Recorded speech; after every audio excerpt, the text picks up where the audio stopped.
Welcome to the IT Career Energizer podcast. For anyone who wants to build and grow a career in IT, develop and improve your strengths and skills, be inspired and motivated by the successes of others, manage your career progression, and achieve your IT career goals. And now, your host, Phil Burgess. Welcome to episode 206 of the IT Career Energizer podcast. My guest on today's show is a developer and the founder of React Academy, where he teaches React and GraphQL around the world. He also launched OK Google and more recently Sizzy.co, which is a browser for designers and developers, and he's now in the process of documenting his journey on YouTube. So welcome to the IT Career Energizer podcast, Kristijan Ristovski, also known as Kitze. Hey Phil, thank you so much. This bio sounds way better when you read it with your accent. Like when I read it or when I type it, it sounds like so terrible. So thanks for the introduction. Cool. Okay. I mean, based upon the introduction, could you perhaps tell us a little bit more about, for example, Sizzy.co? Sizzy.co is a project that I relaunched recently in the last month. So it was first launched 2.5 years ago. I was still freelancing basically, and I was basically trying to scratch my own itch. So I was doing a project for a client and I was struggling with doing the responsive design because I had to switch devices all the time. So while I was working on a task, I was just switching different mobile phones, tablets, desktops, and so on. And I'm like, why has no one invented something like where you can display all the devices at once and then you just work on your task and you see the preview on all devices at once?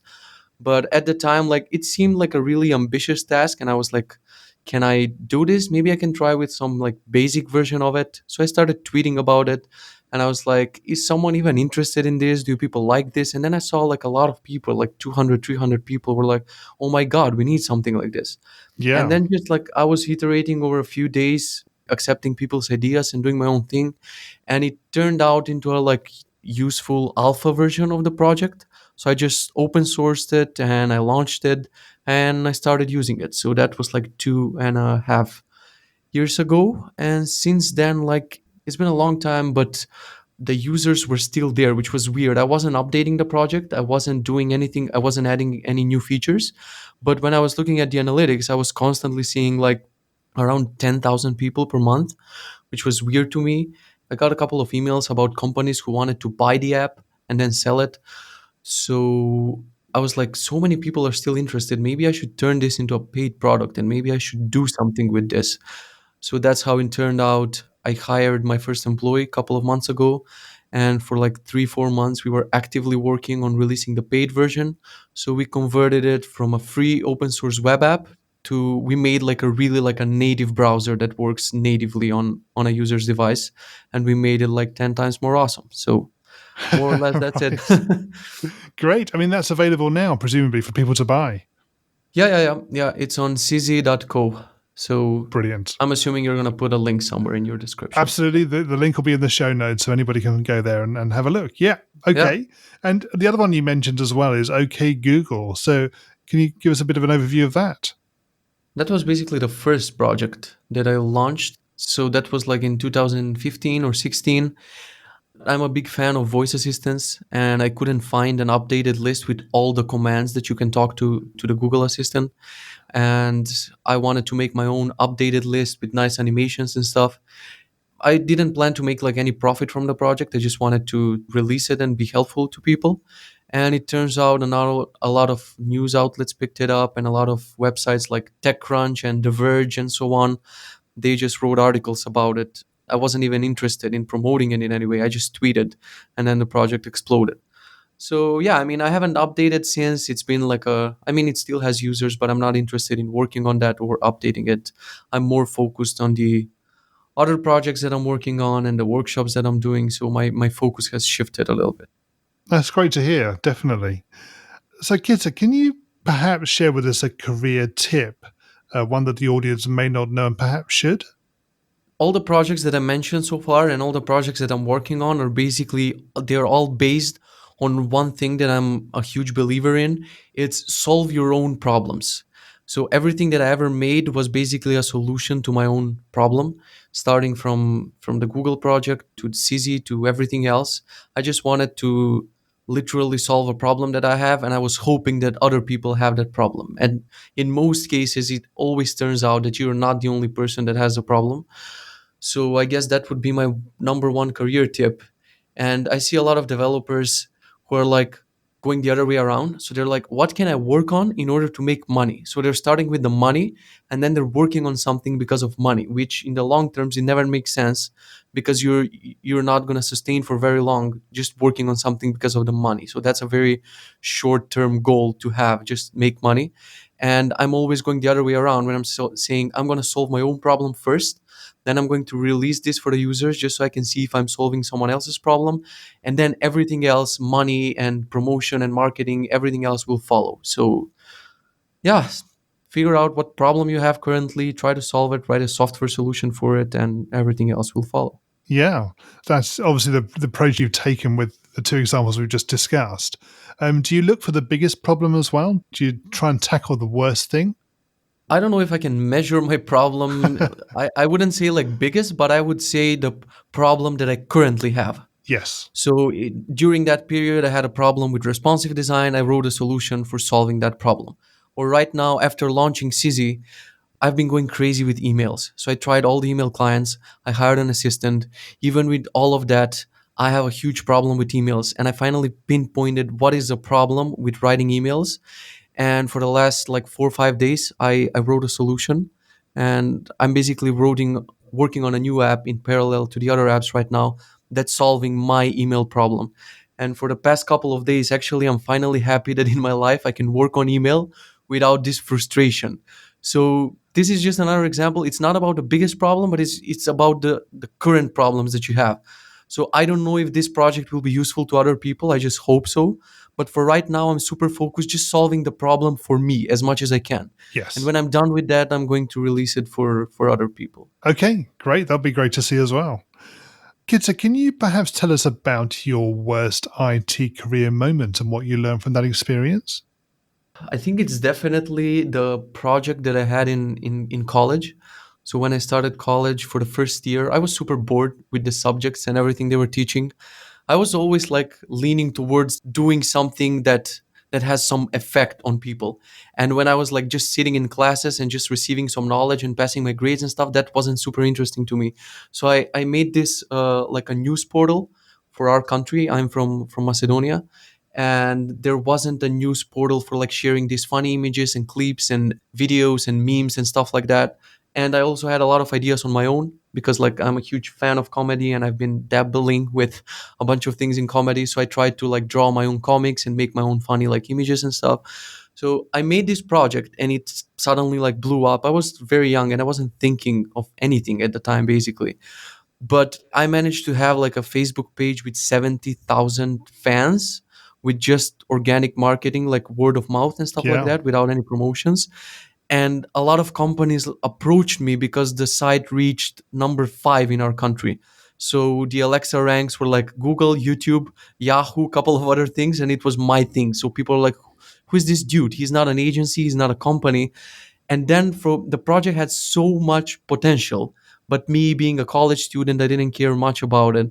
So instead of pursuing all the opportunities for marketing, for ads, for stuff like that, I just blew the money on concerts and really like college type of stuff. And Yes. I think I'm always going to regret that career moment because that project could have been huge. But Sure.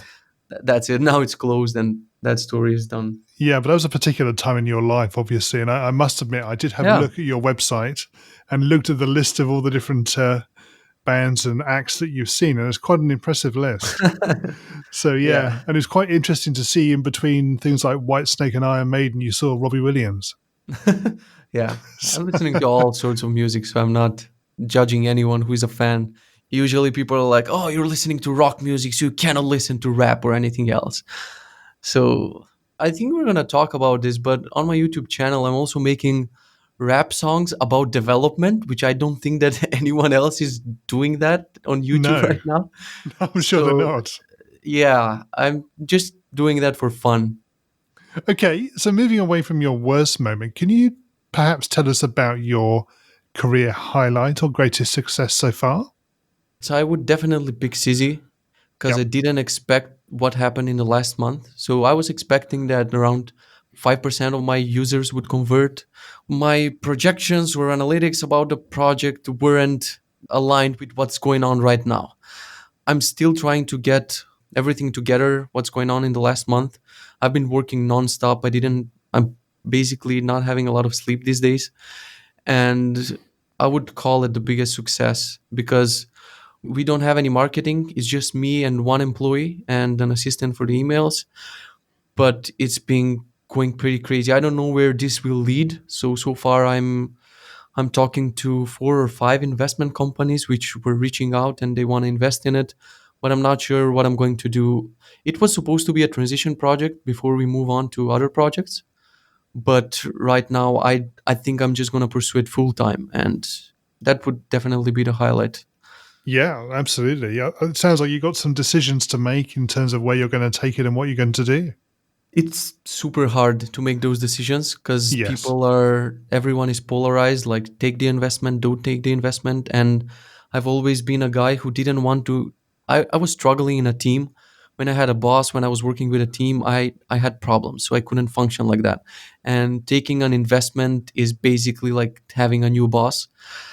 So Yeah, it's gonna be a hard decision for me to make, but it's it interesting is. in any case. Yeah, yeah, it's fun. So, Kitze, can you tell us what excites you about the future of IT and careers in IT in particular? What excites me is that everything is getting easier. Like everything is getting so easy, and I think that developers are running out of excuses for not to do anything on the side, or for not to launch a side project, and for not to launch an app. Like everything that I mentioned in this podcast, like you can see that I'm working on 20 ideas in parallel. And if we go like 10 years back, that just wasn't possible to be done by one person. So previously you had to had a huge team. You had to have like a design person and a back-end person and a front-end person and marketing person, and you would basically need a team to launch any idea. And I think that as things are moving forward, everything is becoming easier. And I'm seeing more and more of this like one person projects where one person is taking care of everything. So I wouldn't call myself a full stack developer, but I wasn't. My specialty is not backend, and I'm still able to write and maintain a backend for all of my apps because all of these services exist. For example, GraphQL as Yes. a service and stuff like that. So what's exciting is like I cannot even think like in 5, 10 years everything is going to be so automated, everything is going to be so easy. And I think it would be a shame if people spend their time on, I don't know, tweaking their code editor and wasting time on like some stupid discussions about semicolons and tabs and spaces, where you can literally sit down and in a weekend you can launch any idea that you have in mind. So that's the most exciting thing to me, how easy things are going to get. Yeah, and I think you obviously touched on that, the point I was just about to come to, that the speed of turnaround and the efficiency of being able to actually go from an idea to delivering a solution is therefore that much quicker, and presumably will get faster and faster. I'm honestly kind of scared how far it will go. So I've been giving this talk for the last year about how basically with AI and machine learning and everything that's going to be like, that stuff is quickly advancing, and developers are not realizing how quickly we're going to be automated out of our jobs. So yes, there are going to be developers around forever, but no, we are not going to work on simple things like CSS and grids and divs and basic HTML problems. All of that stuff is going to get like automated pretty soon.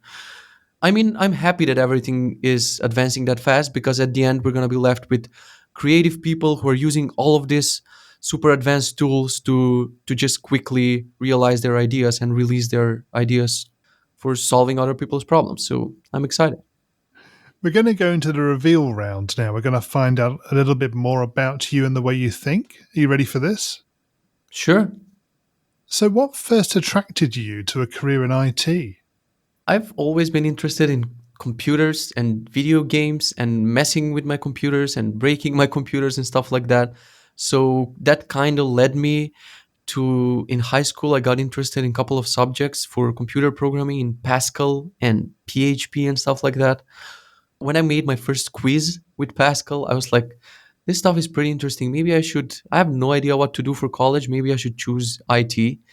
And then slowly, as we were learning more and more about programming, I just fell in love with it. So as every developer, I started with PHP and WordPress and C++ and stuff like that, and eventually transitioned to JavaScript. And here we are. And what is the best career advice you've ever received? The best career advice I've ever received, it may sound funny, but I was talking to my ex-boss when I was freelancing, the CEO of the company. We were on a company retreat, and I was talking to him about savings and about ideas and about making money. And I was like, I don't care that much about savings and about doing something with investing my money and stuff like that right now, because I know that maybe in the future I'm going to release all of these clever ideas and solutions and I'm going to make tons of money from them. So I don't think that I have to worry too much about realizing all of my ideas now or like working 24/7. And what he said, it was like super funny. He said, but what if one day like something happens to you, like something falls on your head and you're not capable anymore to do anything or to think, or a lot of stuff can happen in life and you're betting everything on the future. You're not thinking right now about the present, how you can invest your money, how you can grow the team that you work with and stuff. So I think that advice stuck with me forever. So right now I'm in the mood where I want to realize as many things as soon as possible and work on them as soon as possible, instead of waiting and hoping that one day things are going to be fine. So for now I'm just going to relax and just let things happen. Looking at the opposite way, what is the worst career advice you've ever received? I don't know if this is career advice, but when I was supposed to launch my first blog post, I wasn't into blogging and I was attending a conference and I basically wrote a recap of that conference and I just sent it to a friend who was way more popular in the community. And I was like, hey, can you review this? Do you think people would be interested? So the worst career advice, it was like, no, why did you even bother? Why would you publish this? Like, this is a waste of time. Nobody would want to read this. So if I listened to his advice, maybe my career wouldn't have been here right now, Yeah. because the article got so popular, so many people retweeted it, and it was just anyone could have written that article at the conference. I was just listening to what people were saying and writing a short recap of their talks. Yes. That's the worst advice. When someone says, don't publish that, don't do that, you do the opposite. If you were to begin your IT career again right now in today's world, what would you do? I would definitely skip college and I wouldn't waste those years on learning about subjects and material that's 100% not relevant in my life right now. So if I could have those 3 years back and just spend the time on self improving and learning on my own and following online tutorials and courses and stuff like that, I would be so far ahead. But I don't think that you can make that decision before starting college. So I guess you have to go through it and to be like, well, this was a waste of time. And what career objectives are you currently focusing on? I think I probably know the answer, but it would be good to hear it. Currently, I'm trying to form a bigger team and to form a team for each one of my apps. So I realized that by myself as a solo developer, I can push things, but when you have too many things that you're working on, you cannot get them to the final stage. So I'm trying to form a couple of teams that are going to work on different apps so we can move things forward. I finally realized after 15 years, after 10 years of working in IT, I realized that you cannot do everything by yourself. Yes. Ideally, you'd like to be able to, I'm sure, Yeah. but it's not realistic. That's right. Okay. Yeah. And what's the number one non-technical skill that has helped you in your career so far? I don't know if comedy counts as a skill, but in everything that I do, in everything that I tweet and promote, and in the videos that I make for YouTube, like comedy has a huge part. When you're a super serious person, just tweeting and announcing stuff in a super serious manner, Yeah, it's the people like see you on a totally different level. And when you do it with a little bit of humor, people are like, oh, this is a person just like me, and he seems like super approachable. Whatever he's achieving in life, I can also do that. So I'm a big fan of spreading that message, like, hey, whatever I'm doing, whatever you see me doing, it's nothing special, trust me, like you can do the same thing. yeah. So I suppose it's being sort of more light-hearted about the way you communicate things and make Exactly, make it exactly. Yeah, less sort yeah. of heavy in terms of the way it comes over. Yep, even during serious stuff like doing workshops and stuff where you have to be like 100% serious, meeting with investors or whatever, I always inject a lot of comedy, and I don't think I'm ever going to change that. I think more people should do that actually. Yes, agreed. But I don't know if it counts as a skill. Yeah. I think it does. It's part of communication, isn't it? Yeah. And what do you do to keep your own career energized? In order to have the energy and not to burn out and to work on something every day, you basically have to be in love with the thing. If you're not in love with the thing, if you don't love it for what it is, if you love it for any other goal like money or getting 300 users or some other stupid number that you set for yourself, you're going to burn out pretty quickly. You're going to be super disappointed if you don't reach those numbers. And then you're basically done with the thing. So the way that I keep myself energized is I'm only working on stuff that I love. I know it sounds like it's not that easy and not a lot of people have this choice, but for people who do have the choice to work, I mean, everyone has this choice. Like if you don't like your job, it sounds super simple, but try to find something else. It's super easy in IT to find another job or a gig or a freelance gig or whatever. So the way to keep energized is just every day try to work on something that you love. This sounds so cliche and it sounds like such a tired advice, but that's it for me. I don't know if you have something to add. What's your experience with this? Well, I think you're right. I think that I would take it to a point of also that it's got to be something that you care about. So it's more than love is the sort of enjoyment, but something you care about gives you a purpose, and I think that's all part of it as well. So the examples you particularly talked about earlier on and your current projects and apps, that is because you care and you want to solve a problem and you have a purpose. So I think that's what it comes down to. Totally. And what do you do in your spare time away from technology? Oof. What is that? What's that time you're talking about? I don't know about it. Right now, maybe you haven't got so much, but I'm sure there are things that you do. Uh, Although, like, it's very hard to have time away from technology nowadays. Like, everyone is glued to their tablets, phones, and laptops, and I'm one of them. I'm a huge fan of technology, but I'm trying to do things like every day. I'm trying to go to the gym at least 6 times per week. And I think if I wasn't doing that or doing any sorts of workouts, I would have been super burnt out by now. I would have had tons of back problems. And like for the last few weeks, when I released a product, I wasn't going to the gym, and every single muscle and bone and everything in my body started hurting. So yeah, I guess that's the number one way to vent for me. Like after a hard day of sitting in a chair and doing a bunch of stuff and staring at a monitor, the best way for me is to do some kind of workout just to keep my mind away from working and technology and stuff like that. Other than that, I don't know, I'm playing guitar, I'm trying to record some music, spend the time with my girlfriend, my dog, and spend the time at the beach. But unfortunately, most of my time is spent glued to a screen. So there's that. Yes. Okay. Yeah. And finally, what's the best way we can find out more about you and connect with you? The social network that I'm most active on is Twitter. So I'm the Kitze on Twitter.